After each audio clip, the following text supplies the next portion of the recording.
खेड गट क्रमांक 1 च्या वतीने विद्यार्थी गुणगौरव आणि करिअर मार्गदर्शन तसेच बक्षीस वितरण सोहळा उत्साहात संपन्न झाला। कार्यक्रम सुरू करण्यापूर्वी प्रथम भगवान गौतम बुद्ध आणि डॉक्टर बाबासाहेब आंबेडकर, छत्रपती शिवाजी महाराज यांच्या प्रतिमानं अध्यक्ष अजित मोहिते, श्वेता पवार, तालुका महिला अध्यक्ष स्वाती जाधव यांच्या हस्ते पुष्पहार अर्पण करण्यात आले। माजी तालुका अध्यक्ष रवी उदय जाधव, भारत शिर्के, भरत पवार आणि कार्यकारिणी यांच्या हस्ते दीप प्रज्वलन करण्यात आले।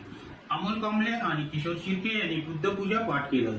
करिअर मार्गदर्शन करताना सजेली फुटाला यांनी 10वी आणि 12वी नंतर मुलांनी काय केलं पाहिजे, कोणती शाखा निवडल्यास कोणते शिक्षण घेता येते याबद्दल सविस्तर माहिती दिली। तसेच पालकांनी मुलांजवळ कसं राहिलं पाहिजे, तसेच आपल्या गावातच राहून आपल्या खेळमध्ये चांगल्या दर्जाचे शिक्षण पूर्ण करून शिकता येतं आणि शेतीबद्दल मुलांना माहिती करून दिली।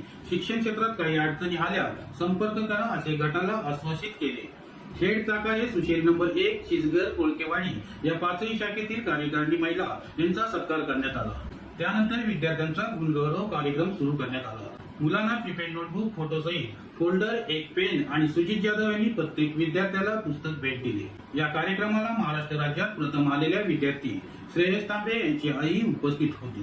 सदर कार्यक्रमाचे सूत्रसंचालन सरचिटणीस अमोल कांबळे आणि अनिलबाई पवार, अध्यक्ष गमरे, मानसी शिर्के यांनी केले। या कार्यक्रमात 5 गावातून बहुसंख्येने सभासद उपस्थित होते। शेवटी या कार्यक्रमाचे अध्यक्ष अजित मोहिते यांनी प्रत्येक शाखेला मदत करण्याचे सहकार्य केले। तसेच गटाच्या वतीने धम्मसल नागपूर येथे जाणार आहे सहलीमध्ये सहभागी होण्याचं आवाहन केलं।